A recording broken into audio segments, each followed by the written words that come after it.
Joined by my Chief of Staff, Christina Pasion-Zayas, our Chief Operating Officer, John Robertson, our Deputy Mayor for Immigrant, Migrant, and Refugee Rights, Beatrice Ponce de Leon, Deputy Mayor for Community Safety, Gatewood, Deputy Mayor for Infrastructure, Lori Lipson, our Deputy Mayor for Policy, is she here? Noreen Hashim Jawani, I didn't see her. Okay, she's somewhere, y'all. Our City Comptroller, Chase Rewinko, Chief Financial Officer, Joe Jarowski. In other words, the full force of government is here today. I will be here every single Tuesday to update the city of Chicago on the progress that we are making in building a better, stronger, and a much safer Chicago. On this Tuesday, of course, I'm very mindful that we are 1 week out since the presidential election. The outcome of that election is not the one that we were hoping for in many ways, to say the least. But I do want to take this moment to reassure the people of Chicago that no matter who is in the White House, our city will remain a city that will stand up and fight for working people. No matter who's in the White House, the city is committed to making sure that we are fighting for the interests of the working poor and poor people, that the West Side and the South Side will not be ignored. The Southeast, the Northwest side of the city of Chicago will not be ignored. We will always be a city where people have the freedom to love who they love. This is a city that always will continue to believe that you have the freedom to make decisions for your own body. This is a city that will remain a welcoming city. This is a city that will express the freedom to have a high-quality education in a safe and fully funded public neighborhood school. The freedom to continue to pursue opportunities to purchase a home, to build a life in the greatest freaking city in the world. I promise you that we will not bend or break. Our values will remain strong and firm. We will face likely hurdles in our work over the next 4 years, but we will not be stopped, and we certainly will not go back. We will continue to move forward to build on the progress that we have achieved thus far for the people of this city and throughout all of our communities. And also, standing here today, we are determined to continue to invest in people so that they can thrive. Over the next 4 years, I charge our residents to continue to take part in this work, to engage with the city, engage with our neighbors, continue to be the resilient city that we've always been. But I also charge the city of Chicago to continue to live out our values and do it in the authentic way that Chicago was known for. I do thank you all for being here today, and with that, we'll take any of your questions. We'll start right here. One question, one follow-up. Hey, ma'am. Thanks for doing this. Of course. So the Bears are reconsidering the Michael Reese site as a potential, for a potential stadium. To what extent have you been talking with the developer and the team? And do you also think they should reconsider the financial ask that they've made of Springfield? The people of Chicago will benefit from a project that's going to create 43,000 jobs in the region, 24,000 jobs for Chicagoans alone, a stadium that will be publicly owned and paid for by billionaires and visitors. That is the dynamic that we're faced with right now. The good news is the city of Chicago, as I've said, that my goal is to keep them in Chicago. And as long as we're clear about not just keeping them in Chicago, but creating opportunities for real economic development, that is important. Since I've been in office, $20 billion of new investments as we continue to see the enrollment go up in our community colleges, particularly around the trades. We want to ensure that people have opportunities to experience that type of economic investment. Are you confident that if these negotiations, talks go further, that those same benefits, the current proposal would have stripped down Soldier Field to the studs, created that new, the new ball fields? Are you confident it would have the same sort of benefit at the Michael Reese site? Well, again, the ultimate goal that I have for the city of Chicago is to make sure that we're investing in people.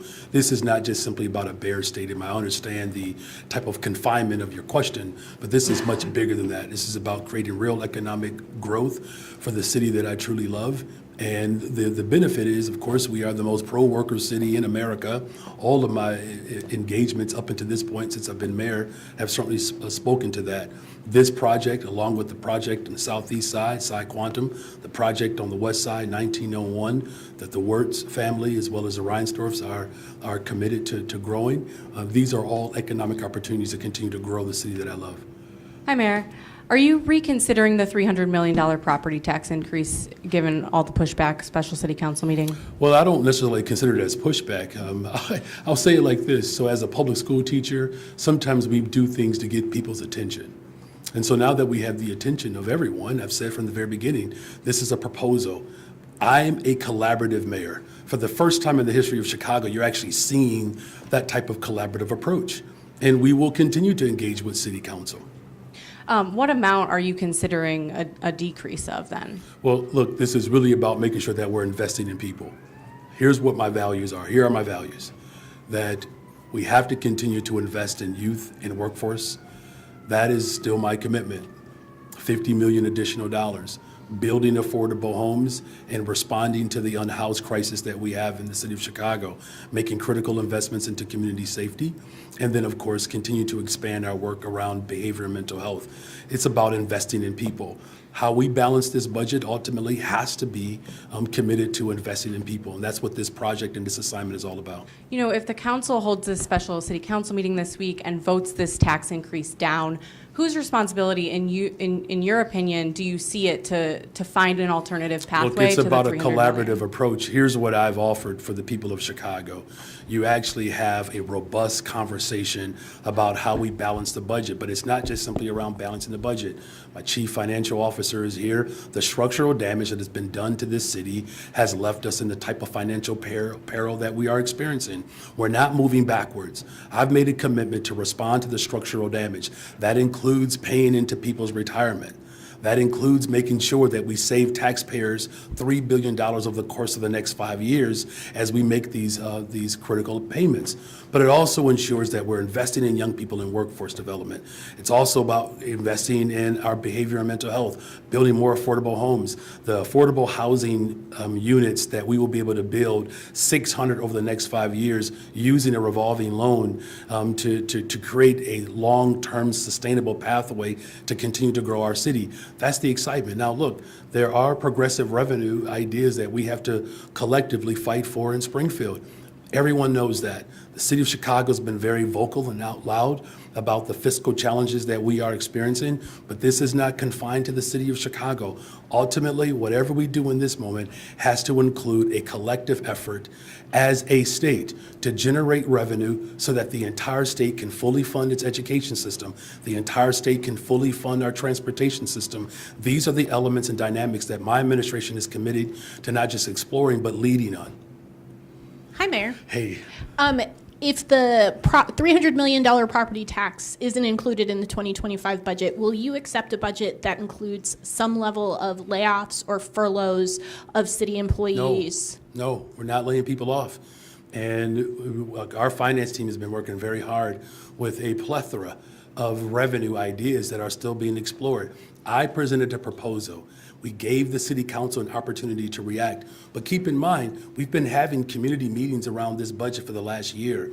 We are more engaged than we've ever been in the history of Chicago. For the first time, is this right, Chief Pacion-Zayas, we actually have budgeteers, a model that our chief of staff brought with her from Springfield. So this is the most robust conversation we've ever had. Remember when 2 administrations ago, where property taxes were raised over $500 million 3 consecutive years, right? Do you all remember a robust conversation like this? Probably not, because it didn't happen. Doesn't it feel good to be a part of a city that is more collaborative and not dictatorial? And returning to And that's more rhetorical. You don't have to answer that, but I know it feels good for us. returning to the election results, we heard from President-elect Trump's borders are saying that he was prepared to send squads of ICE agents into so-called sanctuary cities, including New York. He did not mention Chicago, but of course that would apply to Chicago. Are you prepared to somehow resist the arrival of ICE agents, and are you prepared to defend the city's public safety budget from attempts by the incoming Trump administration to withdraw funds if you resist working with ICE agents? That's impressive, Heather. Yes, yes, and yes. Okay, Look, we're going to defend the people of this city. Because, look, his attack, let's be very clear, the president-elect, former President Trump, his threat is not just towards new arrivals and undocumented families. His threats are also against black families. He has a vision to destroy public education. Public education at the expense of the state, after all, is a Negro idea. Those are the words of W.B. Du Bois. So when he talks about Project 2025 and dismantling public education, we're talking about a system that has been designed to create leveling opportunities for families who are descendants of slaves.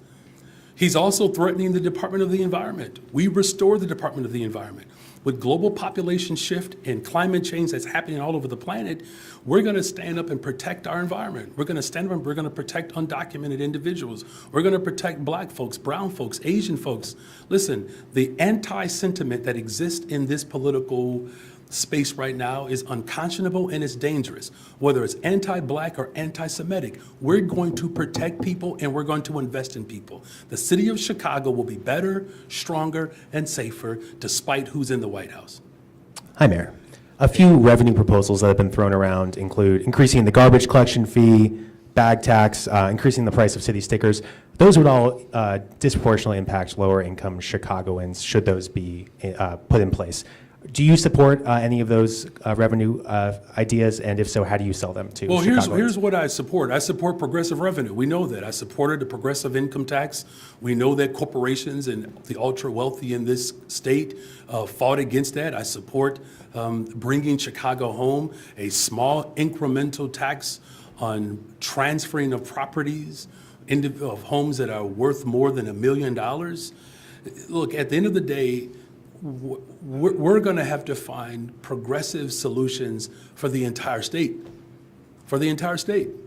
The robust conversation that is taking place right now is an exercise that ultimately is going to build muscle for where we ultimately need to go. Now, these ideas that are on the table, our team will continue to explore and listen to. My values are clear. We don't compromise them. We are negotiating details within those values. Hi, Mayor. Miranda Davis, Bloomberg News. I just want to really drill down on the property tax question. My understanding is that the $300 million was your initial proposal, and then we've seen reporting today that it might be scrapped or it might be reduced. What is the current proposal? Is it still $300 million or is it something else? We're negotiating. We're negotiating. So is it still the $300 million? Is that what we're saying? So a part of a negotiation is to discuss everything. Look, I presented a proposal. We're negotiating them. As we get closer to those conversations about where we land and where we settle, we'll make sure that we keep you apprised. That's what these Tuesday opportunities will provide. But again, this is about making sure that we're not laying people off. So people are taking my administration seriously, right? Because they understand that the corporate fund in which we're talking about, 45% of the corporate fund is police and fire. Laying people off is certainly do not reflect my values, right? And so as we continue to have conversations, our team continues to provide ideas for revenue, right? This was just one proposal. So is it fair to say, I guess for accuracy purposes, just for the sake of reporting, that you are still pursuing the $300 million, or is that off the table? I want to file a story today, you know? Yeah, so here's what you can put in your story. I do. Here's what you can put in your story. That the mayor of the city of Chicago is true to his word as a collaborator. And we are collaborating. Write this, okay? He is the collaborator in chief. How's that? And that we are working with city council who have the responsibility to pass the budget that I've presented. This is a good thing for the city of Chicago to have this type of robust debate. I don't know if you had a chance to cover other administrations, but I can assure you, we didn't have this type of robust engagement. I'm committed to getting feedback from city council members, the business leaders. We had, I don't know, how many community meetings did we have since last January? 4, 5, or 6? Tina? 5, 6 community meetings. So this isn't brand new. And so I know you have to write this story and catch up a little bit, but for accuracy purposes, the collaborator-in-chief is committed to having robust conversations with city council to how to make sure that we're investing in youth employment, workforce development, how we're using our TIF surplus for the first time in I don't know, maybe ever, where the amount of TIF surplus dollars that are going to the community colleges, our public school system, our county government, all of these measures are indication of my commitment to investing in people while also keeping a collaborative, open mind to how we ultimately pass this budget. Thank you. Thank you. You're welcome. And Good afternoon. Good luck on your story, by the way. Good afternoon, Mayor. Good afternoon. If I could first ask a question on behalf of my colleague, Tonya Hill. What role, if any, did the mayor's office play in coordinating with the assessor's office in increasing property tax assessments to generate additional revenue for the city's It's a budget? separate body of government.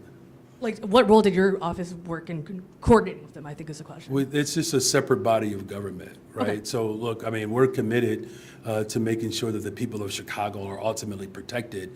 But the assessor's work is established by an algorithm that is not within the purview or jurisdiction of city government. I believe that algorithm Jill, is that set by state law, Chase?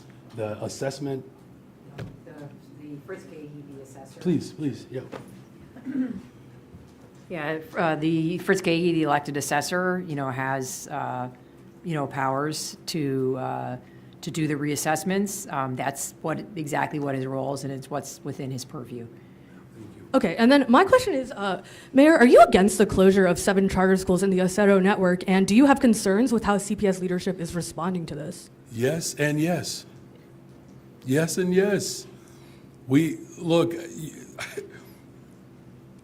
school closings are traumatic. It's painful. I've been through it, experienced it as an educator, as a parent, an organizer, as a teacher. And the fact that you have a charter operation that is acquiescing to its bondholders and not considering families is problematic.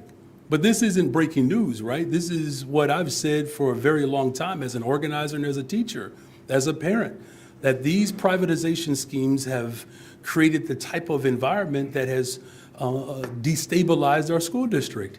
And leadership with the Chicago Public Schools has to have a contingency plan as this type of trend continues to unfold. And right now, we haven't seen that type of leadership. What I'm ultimately working to do is to protect families in this city, no matter what side of town they live on. And the families feel responsible, they feel blamed, they feel duped, they're frightened, because of these failures and these past schemes.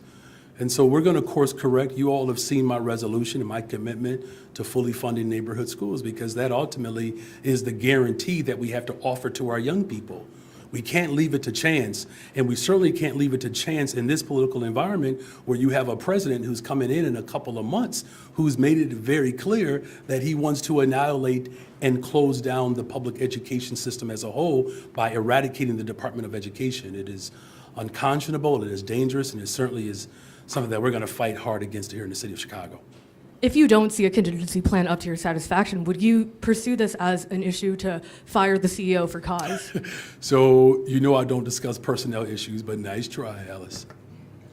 Stole my question right out of my mouth. I like it, Alice. So now you got to ask another No, I question. have to think of another question. Well, Mayor, do you have an interim board president in mind now that you want to appoint before the hybrid school board takes over? And should the board delay any kind of major action now that they are lame duck and that this new board will be seated in January? So our parents' interests will never be a lame duck, not as long as I'm leader. asking parents to wait and to delay action when you have the power to do something today, I would find that reckless and irresponsible and reprehensible. I remember this was the same argument that President Obama got. Should he make an appointment considering there's going to be a transfer of power? Now, it could just be coincidental that it just happens to happen to two very, out loud organizers who are black men who are executives, but I can assure you this, I will not wait in order to pursue fully funding our education system to ensure that every single family in this city gets what they deserve. Taxes and fees, correct? Well, let me just say it like this. There are a number of taxes that are already on the books, right, that are not the type of progressive structure that I want.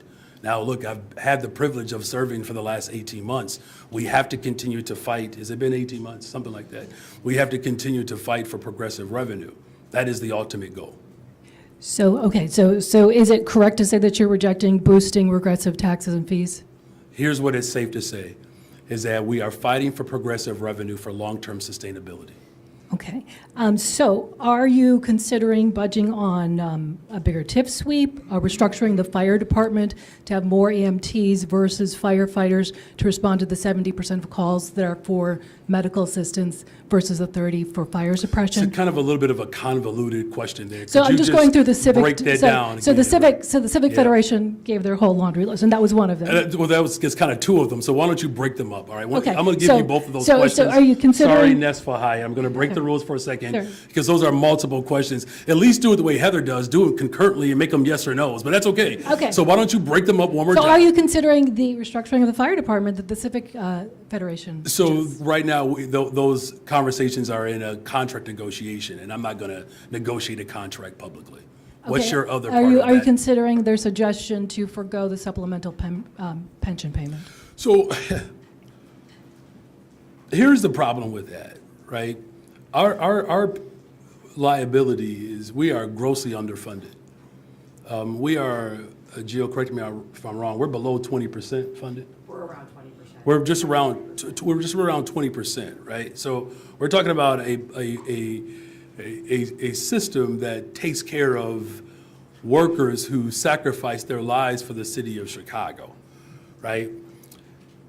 If we continue down the path that we have been on, the structural repair, if we continue to delay that, that continues to put more pressure on our overall budget.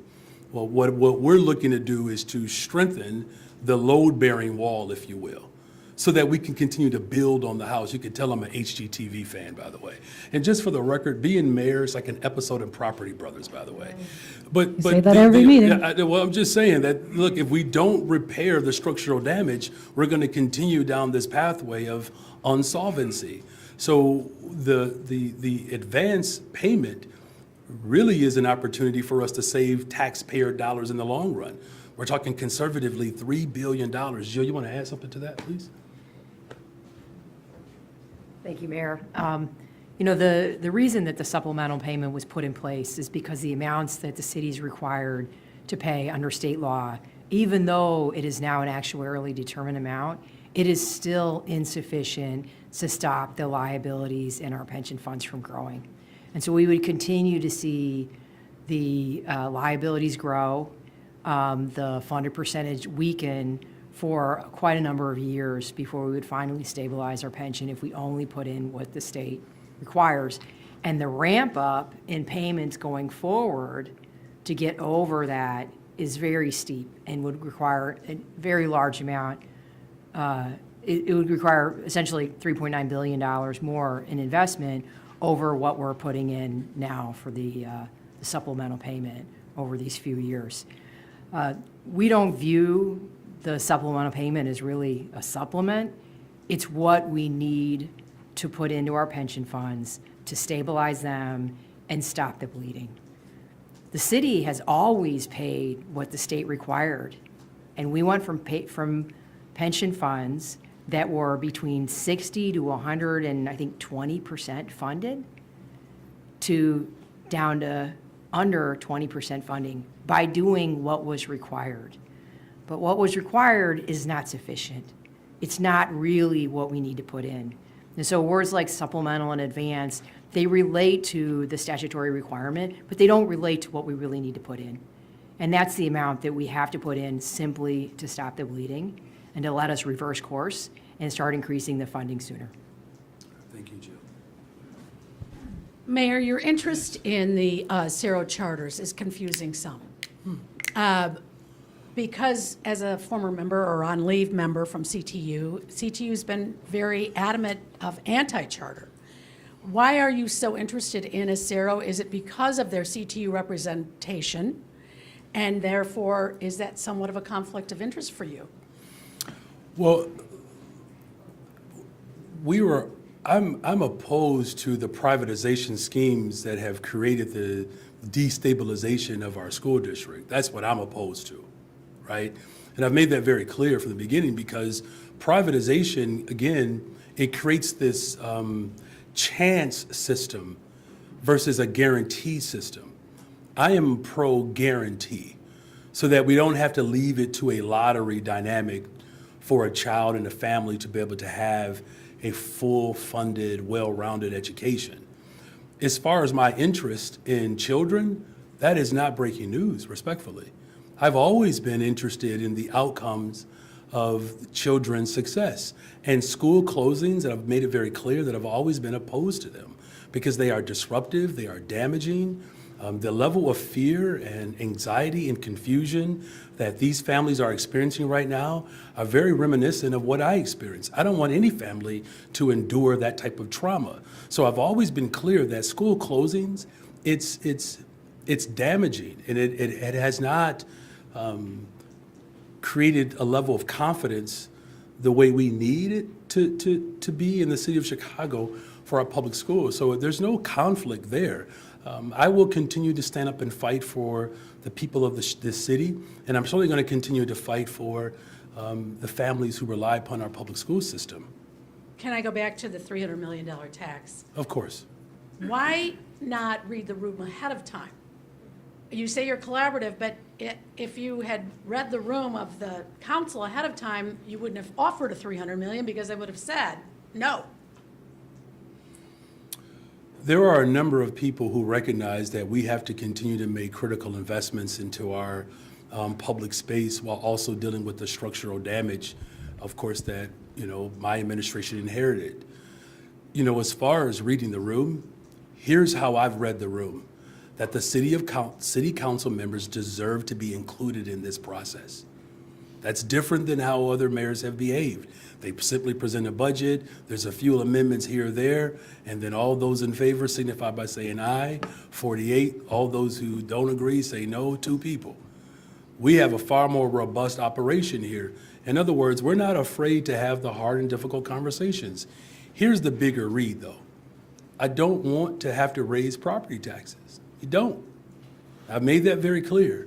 And left with the decision of property tax versus layoffs. We knew that layoffs would be far more severe and damaging.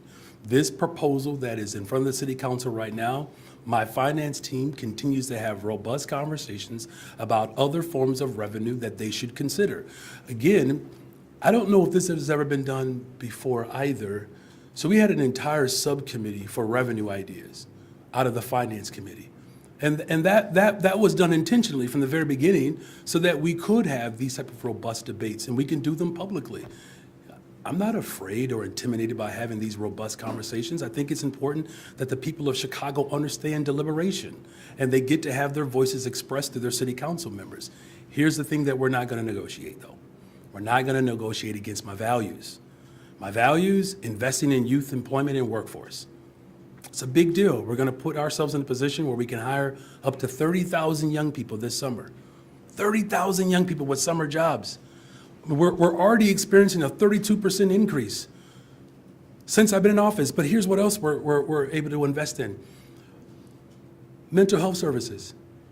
Every mayor since Mayor here in Washington has reduced mental and behavioral health. Not this one. Reopen the mental health clinic, providing more behavioral mental health services. I know there was a question asked earlier about the TIF surplus. We pulled the entire lever. One of the largest TIF surplus in the history of Chicago. But we're also committed to community safety. Since I've been in office, homicides are down, shootings are down, vehicular hijackings are down, robberies are down, criminal sexual assault is down. 200 detectives by the end of this year. Look, there's a lot of work to be done, but every single metrics and area in this city since I've been mayor has gradually improved in our investments as well as solving the structural damage that we inherited. It's a big deal, it's a big responsibility, but as you can see, the full force of government is on display. It's not too big for this administration. Hi, Mayor. So you talked a lot about collaboration in the past questions. What collaborative ideas have come up in the last week or since you introduced your budget proposal that you support that might not have been in the original proposal? Well, there was some good, robust debate. Thank you for elevating that. Those conversations are ongoing. I can say this, that the conversations have been very positive. So no specifics in terms of, we talked about a garbage fee, liquor tax raise, anything like that that you support? Well, look, I know that those ideas are on the table, but here's the good news. People are bringing more ideas to the table. That's a good thing. At a time in which democracy is threatened in this country, we are literally seeing the transformation of city government right in front of our eyes, where you have more robust conversations that are not being directed in a dictatorial style. Again, collaborator in chief. Now, if you write it faster than Bloomberg, you'll get the credit for it. So just to follow up on that, but we've heard from some older people that they've presented ideas and they've gotten, well, this is why it won't work whenever they bring up a new thought or idea. What is your message to those that maybe they feel like they haven't been received as well as some of the other alders that we know have worked much closer with you in the past, maybe people that oppose We your are ideas? listening to every single older person. And there are some ideas that have been put forth that there are some dynamics that require context. Our budget team, they're experts. So whatever idea that is presented, the finance team has a responsibility to not just socialize something, but operationalize it, right? Because again, the goal is to deal with the structural damage that I inherited, and we're gonna fix that, by the way, while also making critical investments. All of the ideas that people are presenting will have context that is offered from an entire floor. What floor is it, Jill? Is it the 6th floor? There's an entire floor. Maybe one day we could take a tour of it. There's an entire floor of experts whose responsibility is to ensure that whatever idea is brought before the people of Chicago, that there's an operational aspect that actually has to be walked through. That is called discipline. That is called professionalism. Mayor, let me actually interrupt. Sure, please, no, come on over here. budget, 7th floor finance, so it's Come on to the mic. Come to the microphone. Yes, because there's like more than one floor, in other words. Yeah, 6th floor is budget, 7th floor is finance, so it's really actually 1.5 floors. Yes, 1.5 floors, right. Well, and then, of course, there's the 5th floor, by the way, so it's 2.5 floors. And the half floor is because we are fiscally responsible on one of those floors, and so we've had to reduce the, personnel. All right, thank you for that question. Hi, Mayor. I wanted to go back to the Assessor network. Okay. If you look at their contract with CPS, it doesn't appear that the district can legally take any steps to intervene in the proposed closing. So I'm wondering, at this point, what would your office like to see CPS do? Yeah, well, first of all, there's a real dynamic that is happening in the city of Chicago that the people of the city should be aware of. That there are a number of charter schools who have had for a long time historically a very heavy budget around management. And so that has created real structural damage to the ultimate goal, which is to educate children. And so part of what my task is to challenge CPS in its leadership to respond to charter operators who have these structural elements within their budgetary framework that are not sustainable long-term.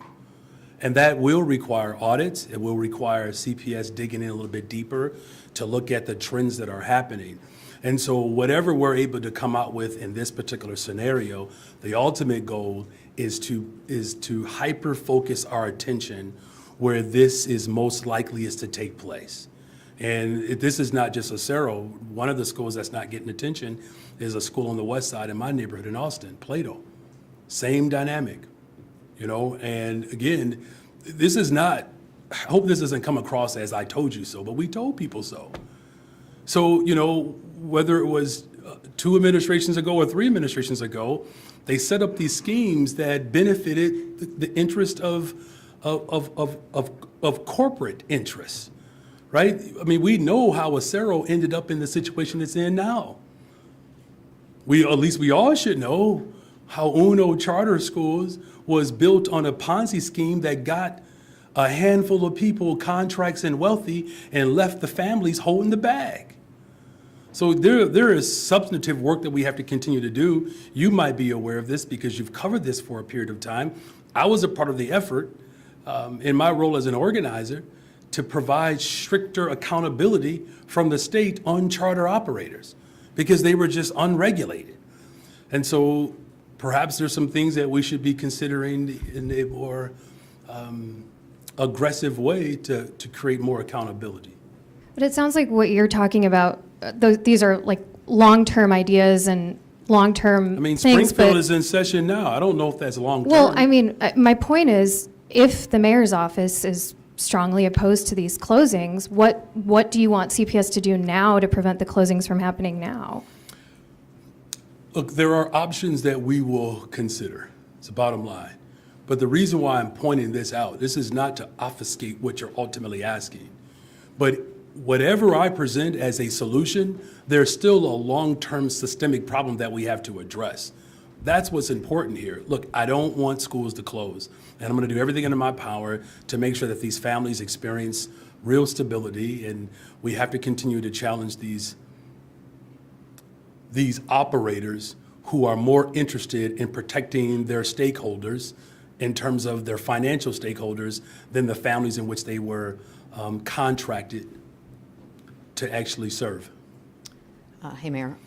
Hey. Since the operators are the ones that have the ability to close their own schools, and you talked about the leadership of CPS, I mean, so what specifically has Pedro Martinez done or didn't do about these schools? I mean, legally, he does not have the authority to close these schools. So I'm confused on specifically what he has done wrong when it comes to Assessor schools.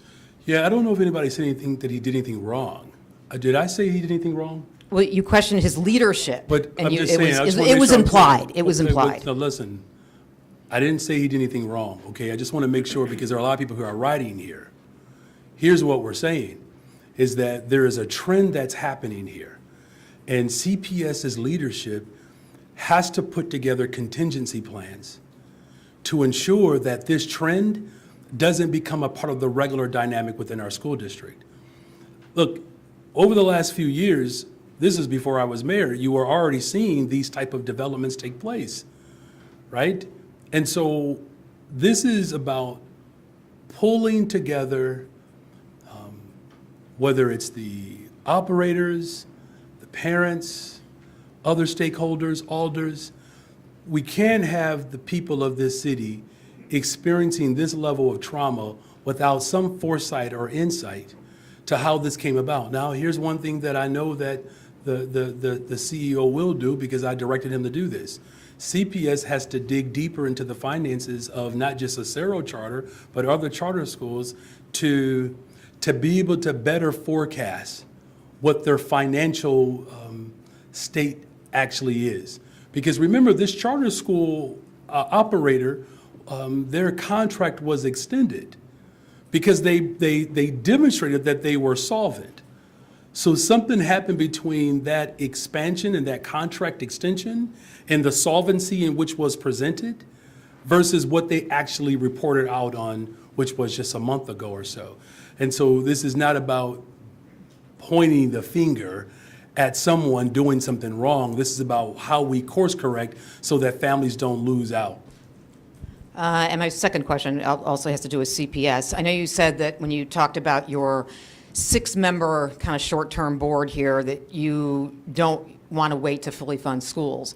So apparently there's going to be a school board meeting on Thursday. There's another one scheduled in December. So does this mean that you have directed this school board to fire Pedro Martinez for cause and also to pass the short-term loan. So this board is about transition. Remember, this is about transition, of which I believe we discussed this at a different press conference, where there are a number of members who were appointed a month or so ago that have the potential and opportunity to remain in place, right? There was some projection and some insight to how the election could carry out.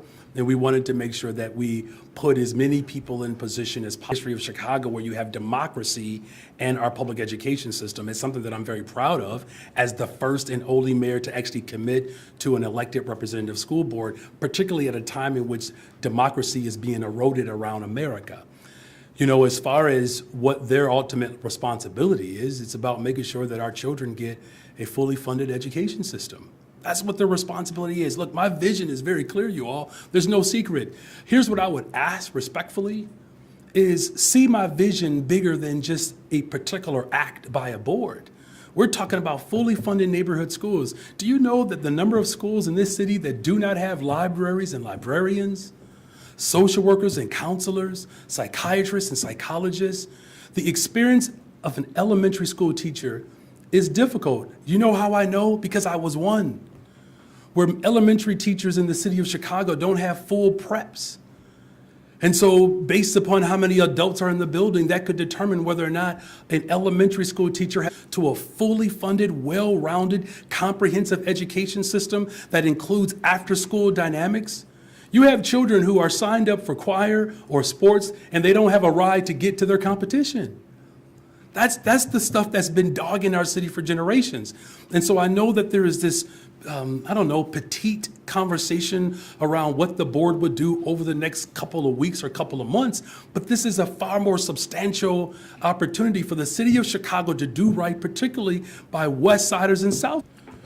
Hello, Mayor. Hey. Thank you again for doing this. Of course. I'm going to return to a question you've sort of been asked, I think maybe once or twice before, about the property tax hike. Okay. Based on the current state of negotiations, and given the fact that a majority of alders have expressed an opposition to it, can you speak to the chances, based on what you know of the negotiations, is it possible that the negotiations could lead to zero property tax increase by the time it's all done? Well, look, I think that would be premature for me to dictate, what a number will ultimately be. Here's what we have to do. We have to continue to invest in people. We also have to respond to the structural damage. There's a commitment from the city council based upon these conversations and what I've presented. They're committed to youth employment and workforce. They're committed to making sure that we're building more affordable homes. They're committed to making sure we are expanding mental health services, and they're committed to community safety. 2 more helicopters in a couple of months, 200 detectives as crime continues to fall in this city under my leadership, $20 billion of new investment. People want to make sure that there's a workforce that can actually participate in the economic development that we have. Now, as far as what that actual number is, where we will land, that's what this negotiation is all about. But I mean, for taxpayers who are wondering, are they serious about trying to figure out other ways than raising my property taxes? Is there a chance? I think that's a fair question. Should the people of Chicago know that I'm serious of working through this dynamic? Absolutely, I'm serious about it. Absolutely. That's why we put the proposal out in the first place, and that's why we're not dictating the outcome and the success of this budget. This earlier, but more directly, Tom Homan basically says sanctuaries need to get the heck out of the way so that ICE can do its job. I mean, what is your message back to the Trump administration with those kinds of threats, if you will? Yeah, look, whether it's threatening, our undocumented families and new arrivals, or whether they're threatening Black and brown families who believe in public education like I do, we're not going to tolerate, and we certainly are not going to cower to someone's threat. This is Chicago, you all. I mean, we produce the most innovative, the most talented people, right? And look, the incoming administration is not just a threat to Chicago, but a threat to what is sensible about this country. And as mayor of the city of Chicago, we're not going to bend or break or cower to someone's threat. We're going to stand up and unite around our shared values, and they have my assurance that I'm going to protect the families of this city. Good afternoon, Mayor. Good afternoon. The Civic Federation's been critical not just of your administration, but of the city government in general, using ARPA dollars in a way to set up programs that they believe aren't sustainable. They believe that that's why we're in partly the budget hole that we're in. As part of the negotiations that you're engaged in, is your administration looking at potentially repurposing ARPA dollars that are unspent, or suspending programs that are currently just being funded through those one-time ARPA Yeah, dollars? so look, I don't really, I'm gonna just be very direct and very honest and I'm gonna be vulnerable here. I don't know why the Civic Federation would be opposed to investing in communities that have been historically disinvested in. That was the sole purpose of the ARPA dollars. Look, for the life of me, I don't understand that, particularly at a time when it wasn't ARPA dollars that destroyed this economy. You know, what they really should be doing is working with us to make sure that the state of Illinois is in a position to have progressive revenue. What was their position on the progressive income tax? In fact, there were too many people within the corporate world that fought against our efforts to have a graduated income tax. In fact, had we done it and they had not pushed back against it, we wouldn't be in the financial turmoil that we're experiencing right now. Their notion that somehow investing in Black and brown communities with programs that ultimately provide transformation and opportunities, you know, for families to be able to experience not just sustainable existence, but a thriving existence, that somehow that's the problem with our economy, then that shows how blind they have been. It shows how much they've ignored the conditions in which the people of this city have had to endure. It's distasteful and it's misinformed. Not paying into our retirement and not fighting for progressive revenue and challenging the ultra wealthy in this state to pay their fair share, that has caused damage. To put that on the backs of working people and poor people is and investing in poor people as some sort of problem with our economy. So I know Budget Director Guzman said a few weeks ago that the repurposing of ARPA dollars wasn't going to be part of closing this budget gap. Has that been brought back to the table? Look, there's going to continue to be ongoing negotiations around this budget. What my ultimate goal is to respond to the structural damage. So we create a real opportunity so that we're not in this predicament in 3, 4, 5 years from now, while also making critical investments. We're going to do everything in our power to hold on to the investments that are critical for the advancement of these communities that have been marginalized, particularly on the west, south side, southwest side, parts of the northwest side of the city of Chicago. Our ultimate goal is to protect those families who have been marginal for decades in this city. And I'm going to continue to work collaboratively with City Council to ensure that that becomes a reality in this budget. And then just my second question is... That was your second question. Knock it off. You act like I didn't just start teaching, man. That was clever. Hey, Mayor. You just can't call something second, right, if it's the fourth. But good job. Mayor, your finance team has shared a lot of details about potential options to balance the budget, and that includes ARPA spending redirects and even trimming the advanced pension payment, both of which you sound opposed to right now.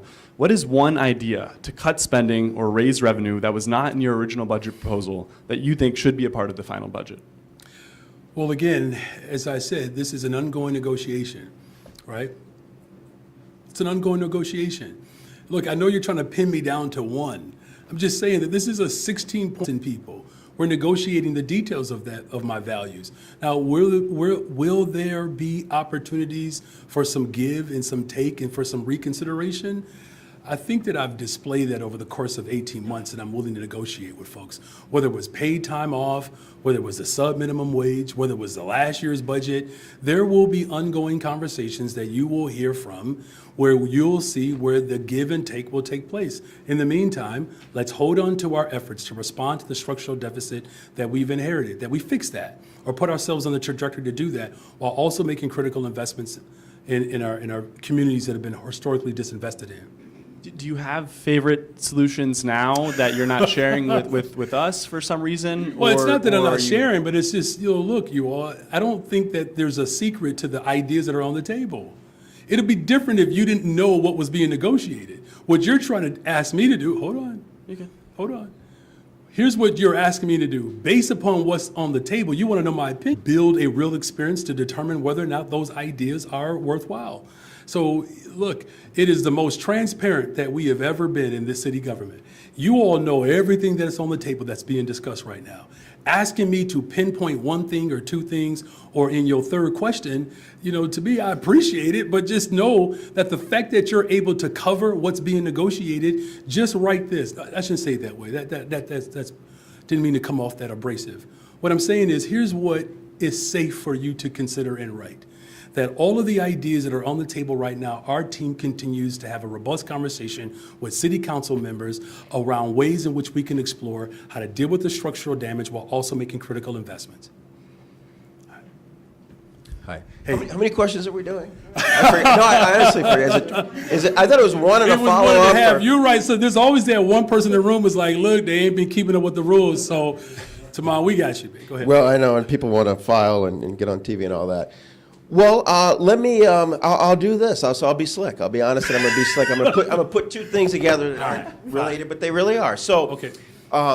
You say you're the collaborator in chief, but I've talked to a couple alders who say they were not part of this past weekend's behind-the-scenes talks about the budget as you maybe back off from the $300 million property tax hike. How could you say that you're the collaborator in chief if, in fact, everyone has not had a seat at the table? And So also, I'll answer that one first. Please. Everyone will have an opportunity to engage.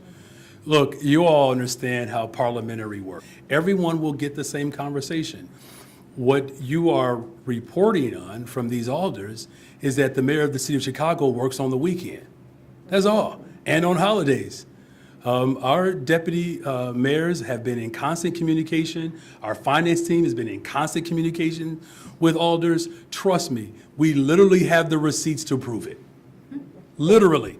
And so we will have conversations with everyone. I assure you that. Even the ones who, struggle to support this progressive agenda.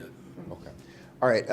And, you've mentioned Springfield a few times and the need for them to step up. The Pritzker administration's out with a projection of a $3.2 billion budget deficit. The governor obviously can make cuts as he's shown that he's been willing to do in the past, but the only guaranteed continuing revenue that you would have would be the income tax, which we have a flat tax system. So do you support the Springfield legislature raising the income tax? Yes. Look, we have to have a progressive income tax ultimately, but as you mentioned, the state of Illinois is having its own financial struggles. It's not just Illinois, it's the country, right? I mean, there's a real gap between revenue and expense. That's just a reality for all of our budgets. And this is not just about Springfield stepping up. This is about us all collaborating together where we actually can make a real dent in the structural damage that exists statewide.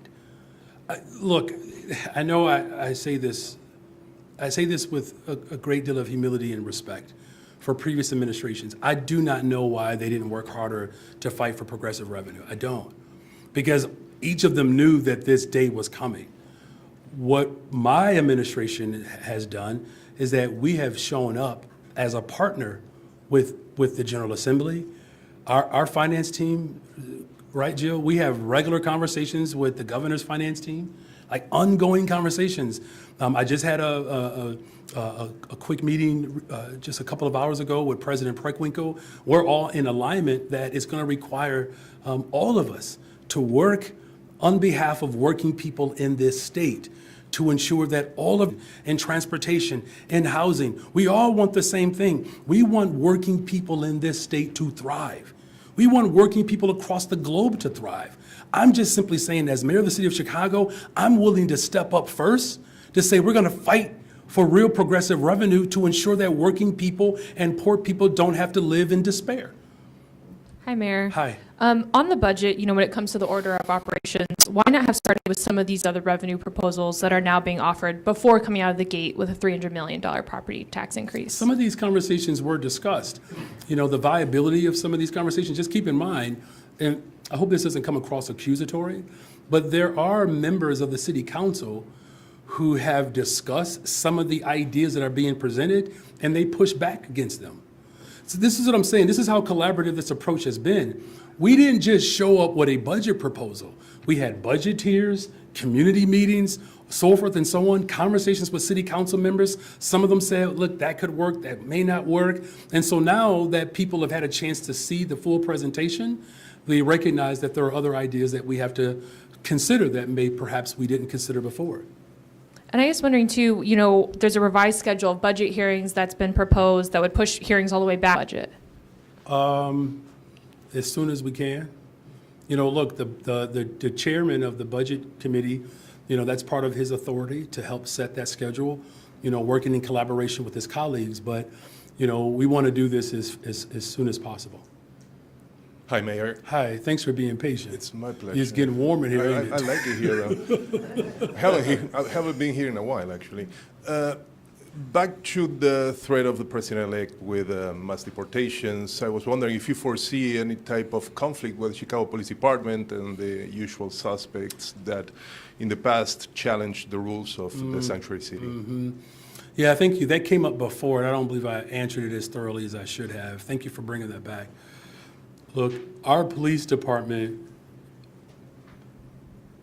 already has, a heavy lift. And we continue to ask our police departments, not just in Chicago and the state of Illinois, but across America, to do more and more. It's just not sustainable. Our police department will not dub as ICE agents. We're not going to do that. And it's a dangerous precedent where members of communities begin to feel unsafe with their local police department, right? We're already working to restore confidence and trust in our local police department. The last thing we need is, as members of community feel like they can experience a raid from a local police department on behalf of a tyrant. Look, here's what I would encourage President Trump to do. This is what I would encourage him to do. Work with Congress to come up with significant immigration reform policy. Like, we can actually do that. President Biden was working on that, got bipartisan support in the Senate, and then the House blocked it. And the president-elect exercised his power to stop policy from being enacted. Now he has the ability to actually do something of substance and value versus just to continue to make threats. Like, to me, it's just a waste of power. Like, imagine me as mayor of the city of Chicago and I just start threatening people all the time. Would you even want to come to those press conferences? Well, maybe it requires. That's what I'm doing. That's what my administration is doing. We are standing up for people. We're not threatening people. That is one of the most iniquitous forms of governance that I've ever seen, right? And particularly for these United States of America, where we have had to live through threats. Look, I'm a descendant of slaves. Living through threat is painful. It's why the migration to some extent took place, where blacks from the South were threatened by political leaders in the South, threatening to hang people, threatening to lynch people. Like, those threats have real consequence. And my people know what that's like to experience those threats. Why would I want anybody else to experience that? Whether you are a new arrival or someone who came up through the Great Migration from the South. We're not going to threaten people. We're going to stand up and fight for people. Good afternoon, Mayor. Good afternoon.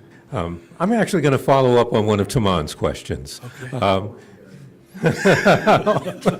Every time. But it's about the progressive revenue, because the Bring Chicago Home, the real estate transfer tax, failed at the box office. Yeah.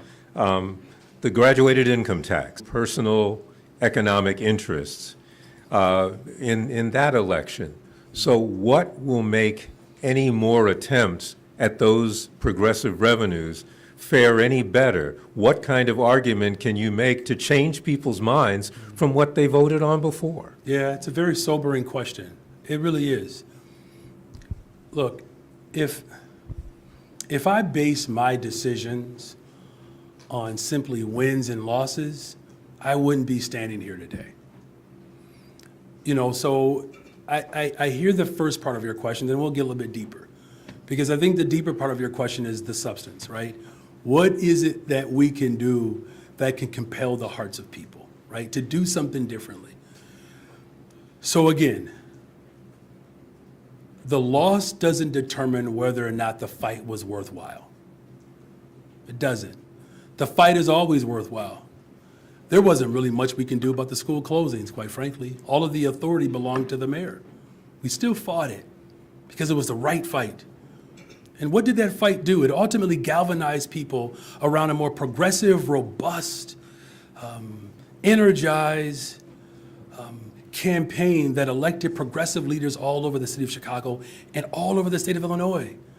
There were people who didn't even think about a school board in Chicago that were running on that issue because we knew that we are always better off having fought and lost versus losing and not having put forth a fight. And so what we're going to do to continue to organize, that's the question. Right now, we have an opportunity to do what other administrations have not been able to do because they didn't fight for it. And so we're going to go back to the people of the city. We have to invest in our public school system. They know that we have to invest in mental health and behavioral health as well as healthcare as a whole. People know that. People want some assurances that we're actually going to deliver with those resources on those promises. Guess what the people of Chicago have now? Even without those progressive revenue ideas having passed, what did we do still? We invested in our education system. We invested in behavioral and mental health. We are building affordable homes. We are literally giving people proof positive that if you actually vote your values with someone who shares your values, that that person can actually deliver on those goods. This administration has delivered on those goods. And so now we get to go back to the people and say, look, we took an international global crisis where you had a tyrant at the border who attacked our city, a robust single shelter system. For the first time since Mayor Harold Washington, we're investing in mental and behavioral health. Remember all those fights around TIF surplus where other administrations said, well, we can't give it all? Guess what I did? We gave it all. So now we get to tell people, not only is it possible, now we have to go where the money really is. And they have to trust that our leadership is going to invest in people just like we promised and just like we're doing. And so now I don't have to do it from a theoretical standpoint. We get to talk about the 3,400 homes that are now affordable that we built. We could talk about the $20 billion of new investment. We can talk about the TIF surplus going to our community colleges outside of Chicago for Malcolm X that's dedicated to the trades because we're actually doing it. And so when I go knock on the doors in this city, I'm going to say, here's what we've done with very little. Imagine if the people who have the ability to pay their fair share actually do it. We can do that much more. That's going to be the difference. Hi, Mayor, the last shall be the first. That's right. Well, go ahead and quote those scriptures, brother. Yes. All right. So, Mayor, the largest immigrant shelter is closing this Friday. I was there last week, and some residents say that they still have nowhere to go, especially since the new system only considers people who have been in Chicago only for 30 days. Any other plans for them? Any considerations? Definitely there's considerations, more than just considerations. We're actually doing it. I'm going to have our Deputy Mayor, Beatrice Ponce de Leon, speak to that. Thank you, Mayor. Everyone who's in the shelters right now that are closing, the families, are being placed in other shelters, regardless of how long they've lived in the city or in the country. So those families should have another shelter option for families. This isn't the case for singles, and we talked about that before, that there will not be enough for all singles, but we are working with them to give them other resources. And the limit to people the limit on eligibility is for first-time shelter placements. So if you come to Chicago for the first time and you're a new arrival, you want a shelter placement, at this time, we're only serving people who've been in the country 30 days or less, if there is a bed available. But that family should have access to a shelter. I'm happy to follow up with you if you'd like. There's one other thing, thank you, Deputy Mayor, is that we are working with other cities around the region to help support this mission. And so we're grateful that our team has been working tirelessly with cities in the region to help support this mission. This has been fun. Thank you all very much for your time.